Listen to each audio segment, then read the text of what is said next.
Bom, meus amigos, estamos de volta para a quinta parte dessa nossa aula e, conforme prometido, vamos ver agora o trecho exato da obra do Sieyès, no qual pela primeira vez aparece a expressão Le pouvoir constituant, ou o poder constituinte. É neste trecho aqui. A nação existe antes de tudo, ela é a origem de tudo, sua vontade é sempre legal, é a própria lei. Antes dela e acima dela só existe o direito natural. Em cada parte, a Constituição não é obra do poder constituído, mas sim do poder constituinte. Então, pela primeira vez eu encontro a sistematização teórica do poder constituinte, que é um poder que pertence à nação. Nação é sinônimo de povo? Há muita discussão sobre isso, há quem diga que sim, mas se entende que não, que uma coisa é o conceito de nação do constitucionalismo francês, outra é o conceito de povo do constitucionalismo norte-americano. Se entende, na verdade, na doutrina especializada, que Sieyès conhecia a noção de povo, mas não quis utilizar a noção de povo, preferiu usar propositadamente a palavra nação. Por quê? Porque nação difere de povo. Povo é o conjunto de homens que compõem a nação em um dado momento. A nação é um conceito que envolve a permanência de uma comunidade. A nação seria a expressão dos interesses permanentes de uma comunidade. Então a nação seria algo permanente, contínuo no tempo. Povo é algo que diz respeito a um determinado momento de tempo. Povo é o conjunto de homens que compõem a nação naquele momento preciso. Então não haveria identidade entre povo e nação. Inclusive, os interesses do povo e da nação podem ser até contraditórios, porque em um determinado momento, os interesses momentâneos dos homens podem se contrapor aos interesses permanentes da nação.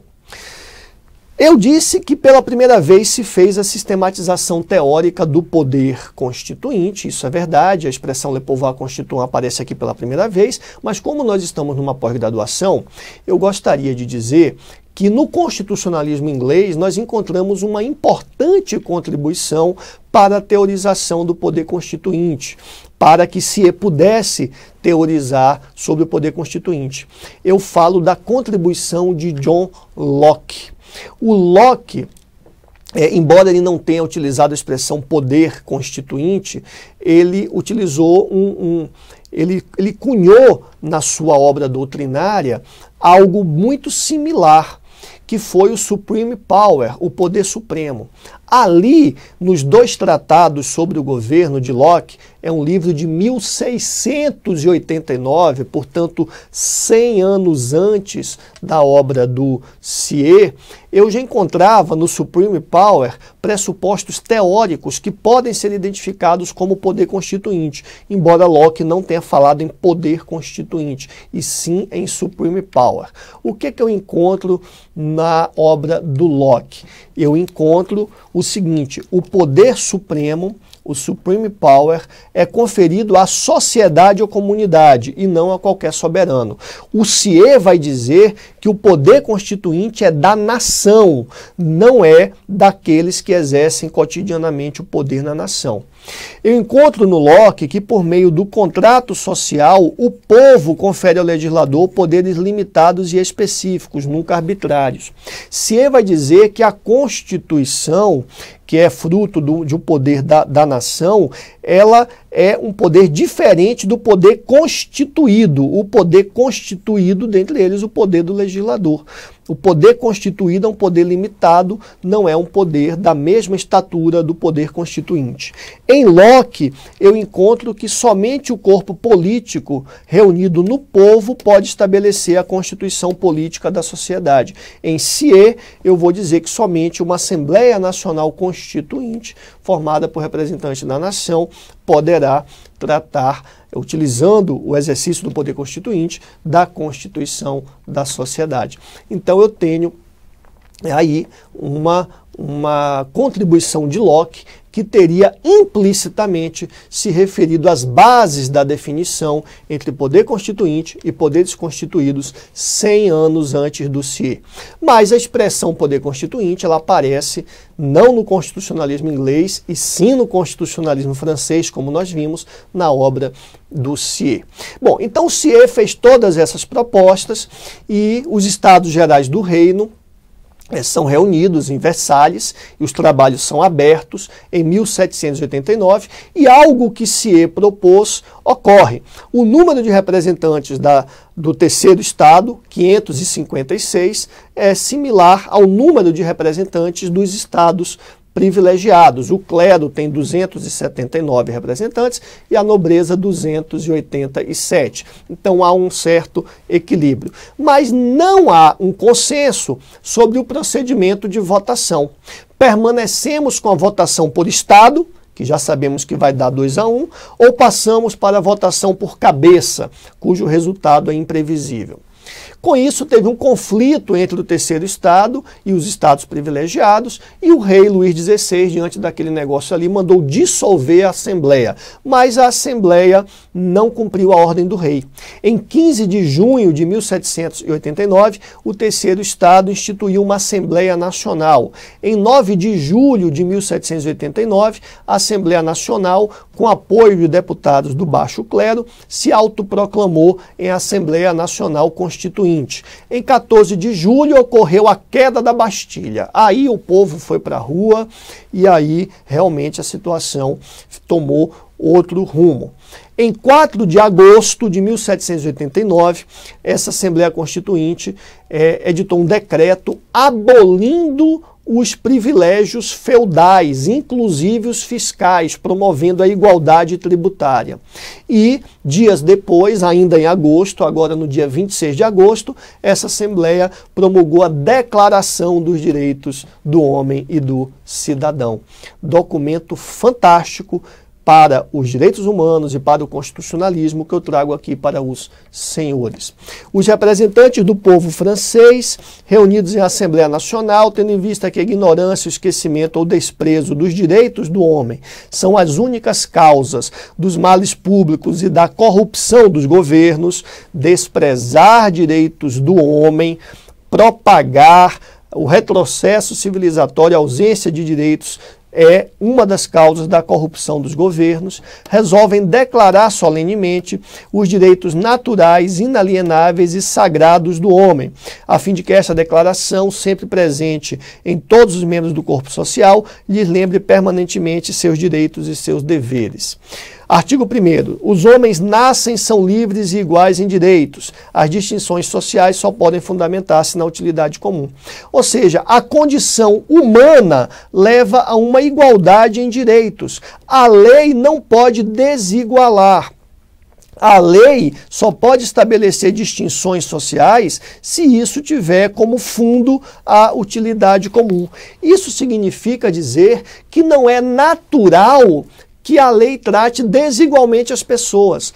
O natural, o que deve ocorrer é que a lei trate a todos igualmente. Excepcionalmente, a lei pode fazer uma distinção social se isso for feito por uma razão de utilidade comum. Então aqui nós temos o rompimento com o antigo sistema estamental que dizia ser natural a desigualdade na lei. Nós temos aqui a igualdade formal. Nós temos aqui o estabelecimento da igualdade formal. A lei deve tratar a todos igualmente. Prossegue a Declaração dos Direitos do Homem e do Cidadão, dizendo que a finalidade de toda associação política é a conservação dos direitos naturais imprescritíveis do homem. O homem se associa politicamente, o Estado existe para conservar direitos naturais imprescritíveis do homem. Quais são esses direitos? Liberdade, propriedade, segurança e resistência à opressão. A liberdade consiste em fazer tudo aquilo que não prejudique o próximo.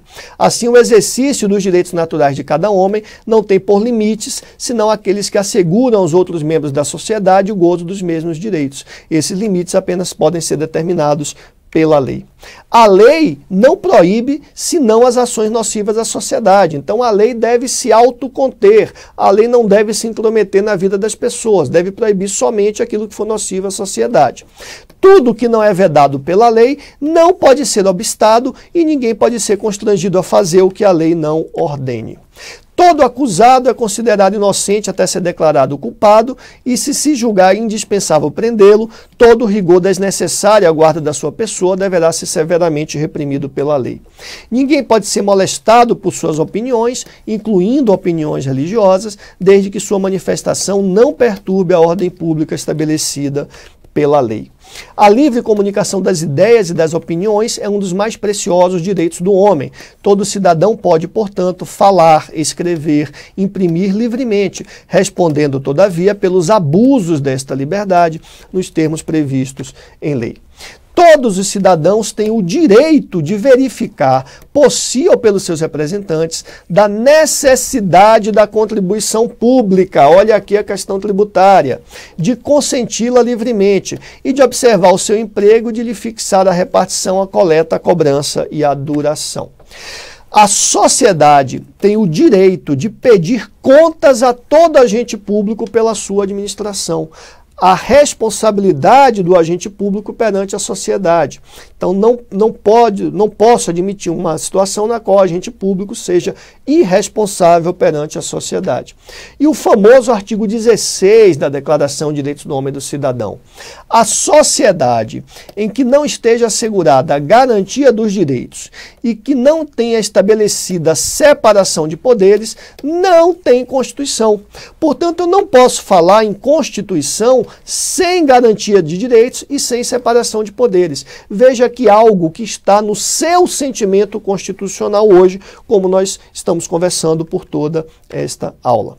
O artigo 17 fala sobre a propriedade.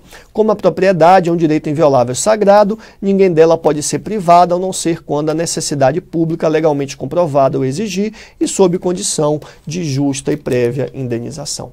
Então vejam quantas disposições importantíssimas para a formatação do Estado constitucional moderno nós encontramos nesta declaração. Uma questão interessante é a seguinte: essa declaração francesa teve a influência da Declaração da Virgínia e da Declaração da Independência dos Estados Unidos? Certamente sim. A Declaração da Virgínia e a Declaração de Independência influenciaram fortemente a Declaração Francesa. Inclusive, o autor da Declaração da Virgínia e da Declaração da Independência dos Estados Unidos era o Thomas Jefferson, foi o Thomas Jefferson. E no momento da Revolução Francesa, Thomas Jefferson era o embaixador dos Estados Unidos na França. Ele morava em Paris, ele se envolveu entusiasticamente nos primeiros acontecimentos da Revolução Francesa, embora não tenha certeza histórica sobre sua real dimensão naqueles acontecimentos. O fato é que ele participou de alguma forma e isso contribuiu para esse documento, a Declaração dos Direitos do Cidadão, que foi um documento depositado por Lafayette junto à mesa da Assembleia em 11 de julho de 1789. Thomas Jefferson depois virou presidente dos Estados Unidos, inclusive, entre 1801 e 1809. Né? Muito interessante isso. Bom, Luís XVI, o rei da França, não aceitou esses dois documentos da Assembleia, a igualdade tributária e a Declaração de Direitos, e essa não aceitação do rei acabou por fortalecer a propagação da ideia de que a nação é titular do poder constituinte e que, por isso, a nação tem uma autoridade anterior ao próprio rei. E o rei terminou sendo deposto e preso e, alguns anos mais tarde, foi guilhotinado. E, nesse contexto, em 1791, foi promulgada a primeira Constituição escrita francesa, 4 anos depois da primeira Constituição escrita norte-americana. Bom, a Constituição escrita, vinculada, como nós estamos vendo, aos processos revolucionários norte-americano e francês, é uma das maiores contribuições do constitucionalismo. Porque por meio da Constituição escrita, eu consigo publicidade, clareza e segurança. A Constituição escrita é uma espécie de corporificação das teorias voluntaristas de Rousseau, Locke e Hobbes. A ideia de que você tem uma vontade na formação da sociedade. E no bojo dessas teorias voluntaristas se cunhou a ideia de contrato social e a Constituição escrita, de certa forma, substitui ou corporifica o contrato social. Bom, com tudo isso, o constitucionalismo francês nos trouxe vários legados. Vamos relembrar aqui e resumir. A sistematização teórica do poder constituinte, o aparecimento de novas categorias políticas expressas em palavras de combate, é o que diz o professor Canotilho, palavras como Estado, nação, poder constituinte, soberania nacional, Constituição escrita, etc., ganham significado, ou aparecem, ou ganham significado muito importante a partir do constitucionalismo francês. Nós tivemos uma luta e ruptura contra os privilégios do antigo regime estamental, que culminou com a promoção da igualdade perante a lei, da igualdade formal. Nós temos a ideia de que os homens devem ser considerados iguais e livres em direitos e não desiguais com base estamental. Não há uma desigualdade natural entre os homens na lei.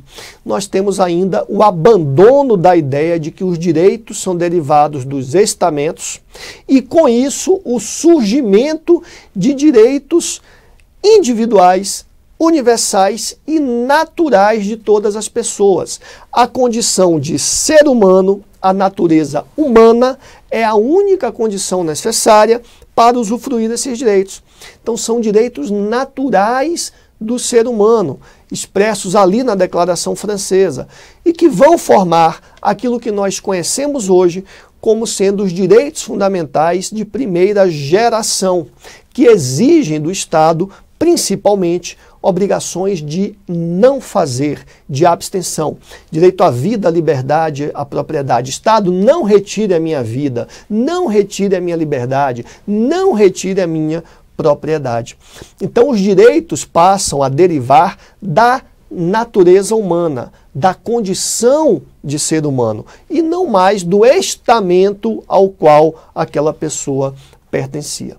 Temos ainda no constitucionalismo francês a limitação do poder através da separação de poderes. E temos a contribuição de Montesquieu, O Espírito das Leis, uma obra publicada pouco antes da Revolução Francesa. Sua publicação é de 1748, mas suas ideias foram fundamentais para o que ocorreu ali na França no final do século XVIII.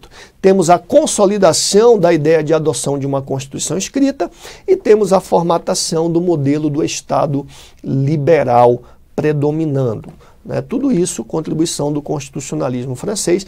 Claro que o constitucionalismo francês, a Revolução Francesa, alguns falam em movimento circular, porque nós tivemos a queda da monarquia, a instituição de um sistema similar à república, depois tivemos a ditadura com Napoleão e tivemos a coroação de Napoleão como rei, então voltou para a monarquia, ali é um movimento circular. Mas, de qualquer forma, essas revoluções liberais dos Estados Unidos e da França, no bojo dos movimentos constitucionalistas respectivos, ensejaram, a partir do final do século XVIII, o surgimento dos direitos de primeira geração e também o surgimento do Estado liberal e, com isso, de um modelo de Constituição que será marcado justamente por isso, por instituir direitos de primeira geração e por instituir um Estado liberal, que é um Estado mínimo, um Estado que não se mete na vida do cidadão. Esse modelo de Constituição será conhecido como um modelo que deu origem ao constitucionalismo liberal, que vai dominar o século XIX. O que é o constitucionalismo liberal? É um constitucionalismo marcado por uma Constituição que, no seu modelo ideal, estabelece o seguinte: o que é que compõe a ideia de Constituição ideal no constitucionalismo liberal? Isso aqui. São elementos de um conceito ideal de Constituição no constitucionalismo liberal, estabelecendo um modelo de Estado liberal. O que é Constituição? É um documento escrito, formal, que veicula garantia das liberdades prevendo direitos civis individuais clássicos, direito à vida, liberdade, segurança e propriedade, e prevê também a garantia da participação política do povo, ou seja, direitos políticos, participação popular no parlamento. Isso aqui, meus amigos, é o conjunto da primeira geração de direitos fundamentais. São os direitos civis individuais clássicos e os direitos políticos clássicos. E a Constituição, além de ser um documento escrito, além de prever esses direitos, é um documento vinculado à limitação do poder, à separação dos poderes por meio de mecanismos constitucionais. Então é essa Constituição, esse é um modelo ideal de Constituição típica do constitucionalismo liberal, do Estado de abstenção, do Estado mínimo.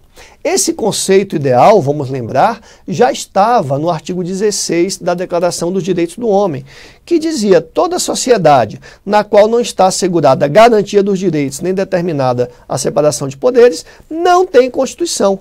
Então, Constituição é um documento escrito que garante direitos e promove a limitação e separação dos poderes. Então isso já estava na Declaração dos Direitos do Homem e do Cidadão. Então este modelo de constitucionalismo liberal, ele predominou, ele tem seu nascedouro no final do século XVIII e ele predomina em todo o século XIX. Este modelo vai ser o modelo, por exemplo, da Constituição de Cádiz, da Espanha, de 1812, da Constituição de Portugal, de 1822, da Constituição do Brasil, de 1824, da Constituição da Bélgica, de 1831, e assim por diante. E é um modelo que vai predominar até o início do século XX. No início do século XX, o constitucionalismo liberal ele vai dar lugar ao constitucionalismo social. Por quê? Porque no início do século XX, o Estado liberal ele tem que dar lugar ao Estado social. Aquele Estado que não faz nada, que se afasta, já não é suficiente. No início do século XX, com a Revolução Russa, com o surgimento do pensamento comunista, do modelo comunista, Marx, Engels, etc., com a Revolução Russa, se chega à conclusão de que é preciso que o capitalismo se reinvente e é preciso atacar algo provocado por um capitalismo voraz, que é o deterioramento das condições do proletariado. O século XIX será um século pródigo na deteriorização das condições de vida do proletariado, do trabalhador, etc., por inúmeras razões, há uma exploração enorme do trabalhador, e isso vai fazer com que, para que o capitalismo possa sobreviver, ele se reinvente, e aí nós temos o surgimento de novos direitos. Já não basta aquele Estado que se afasta do cidadão. O Estado tem que ir em direção ao cidadão e o Estado tem que fazer alguma coisa pelo cidadão. Aí o Estado passa a ser o Estado de bem-estar social, o Estado relacionado a prestações positivas, o Estado que fornece educação, saúde, assistência, etc. Então houve uma transição do modelo de Estado no início do século XX, que deixa de ser liberal e passa a ser o Estado social ou de bem-estar, e a Constituição passa a refletir isso, inaugurando o constitucionalismo social. O marco simbólico do constitucionalismo social está em duas constituições, a Constituição do México, de 1917, e a Constituição Alemã de Weimar, de 1919. Embora se possa citar com um texto precursor do século anterior, do século XIX, que é a Constituição Francesa de 1848. Mas são essas duas constituições, a Constituição Mexicana de 1917 e a Constituição Alemã de Weimar de 1919, que vão simbolicamente inaugurar o constitucionalismo social. Então, o constitucionalismo social vigora a partir daí e já em meados do século XX temos um novo constitucionalismo, uma nova fase que é a do neoconstitucionalismo. A partir daí, passamos a falar de um estágio atual do constitucionalismo, marcado por isso aqui. O estágio atual do constitucionalismo, desde meados do século XX, desde o pós-Segunda Guerra Mundial, abrange o neoconstitucionalismo ou constitucionalismo contemporâneo e ainda o que se projeta para o futuro, o constitucionalismo do futuro, o constitucionalismo globalizado, as relações entre constitucionalismo e internacionalização, o cross-constitucionalismo, o transconstitucionalismo, etc. E podemos ainda colocar aqui o novo constitucionalismo latino-americano. Vamos estudar esses fenômenos ou essas ideias a partir de agora. Bom, na primeira metade do século XX, ali no surgimento do Estado Social, predominava no direito o positivismo jurídico. A barbárie nazista, a Segunda Grande Guerra Mundial, colocaram em choque alguns elementos do positivismo jurídico, o formalismo puro e a neutralidade jurídica. O direito, ele foi usado pelos nazistas como se fosse um instrumento para produzir a barbárie. E neste processo, muita coisa do formalismo puro e da neutralidade jurídica, do positivismo jurídico, foram utilizados. E isso fez com que o próprio positivismo passasse por um declínio no pós-Segunda Guerra Mundial. Naquele momento, o mundo clamava por novas concepções jurídicas que substituíssem o positivismo jurídico. Vejam, eu não estou dizendo aqui que o nazismo adotou o positivismo jurídico. Tem muita discussão sobre a relação entre o positivismo jurídico e o nazismo. Por que essa discussão? Porque o positivismo jurídico, de fato, leva a uma posição muito formalista do direito. O que o positivismo prega? Prega que a norma jurídica tem sua validade vinculada à obediência de regras procedimentais de elaboração previamente estabelecidas. Ou seja, a lei é lei desde que ela tenha sido proposta, apreciada, votada e aprovada por um procedimento prévio. Se isso ocorreu, é lei, independentemente do conteúdo da lei, independentemente de qualquer julgamento subjetivo ou moral sobre o conteúdo da lei, ou seja, independentemente da lei ser considerada justa ou injusta, moral ou imoral, nada disso interessa. A ponto de Kelsen ter escrito isto aqui na sua obra. Segundo o direito dos estados totalitários, o governo tem poder para encerrar em campos de concentração, forçar a quaisquer trabalhos e até matar os indivíduos de opinião, religião ou raça indesejável. Podemos condenar com a maior veemência tais medidas, mas o que não podemos é considerá-las como situando-as fora da ordem jurídica desses estados. Então, na luz do positivismo jurídico, essas medidas de direito aqui, que forçavam as pessoas a irem para campos de concentração, a fazer trabalhos forçados, o direito que determinava a possibilidade de matar as pessoas de religião ou raça indesejável, tudo isso, embora condenável veementemente, era direito, estava dentro da ordem jurídica desses estados. Então, essa ideia é uma ideia de que o direito se legitima por si mesmo, é um formalismo legalista. Isso significa que o direito é direito, independentemente de qualquer valor moral. Isso terminou sendo útil para os nazistas, que discriminaram dentro do direito judeus e outras minorias. E, além disso, os oficiais nazistas, quando julgados em Nuremberg, se defenderam, dizendo o seguinte: olha, eu apenas estava cumprindo as leis do meu país. Eu estava cumprindo o direito. Vocês é que estão em um tribunal de exceção me julgando por algo que não era crime ao tempo em que eu pratiquei. Então isso colocou em xeque as premissas do positivismo jurídico. Mas é muito controvertido e simplista, por conta disso, afirmar que o nazismo adotou o positivismo jurídico.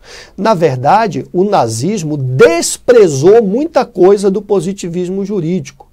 O nazismo pegou o que quis e desprezou o resto. Ele não adotou o positivismo jurídico como uma teoria e tal, etc. Ele pegou o que quis, o que não quis, desprezou, etc. Kelsen, inclusive, era judeu. Kelsen foi perseguido pelo nazismo, teve que se refugiar nos Estados Unidos. Kelsen em nenhum momento concordou com o pensamento nazista, ao contrário, condenava. Ele apenas admitia que era algo que estava dentro do direito alemão e que tinha que ser combatido por outros mecanismos. Inclusive, há quem defenda que o nazismo era antipositivista e não positivista. De qualquer forma, após o nazismo, as premissas do positivismo jurídico entraram em declínio e se passou a buscar a legitimidade do direito não mais no procedimento, e sim à luz de valores morais, culminando no neoconstitucionalismo. E, nesse contexto, as mudanças surgidas no pós-Segunda Guerra Mundial, no bojo do pós-positivismo, fizeram com que alguns autores passassem a falar em neoconstitucionalismo, utilizando essa palavra para designar o estágio atual do constitucionalismo, ou seja, seria o constitucionalismo contemporâneo. E quais são as características do neoconstitucionalismo? Vamos ver no nosso próximo bloco, depois do nosso próximo intervalo.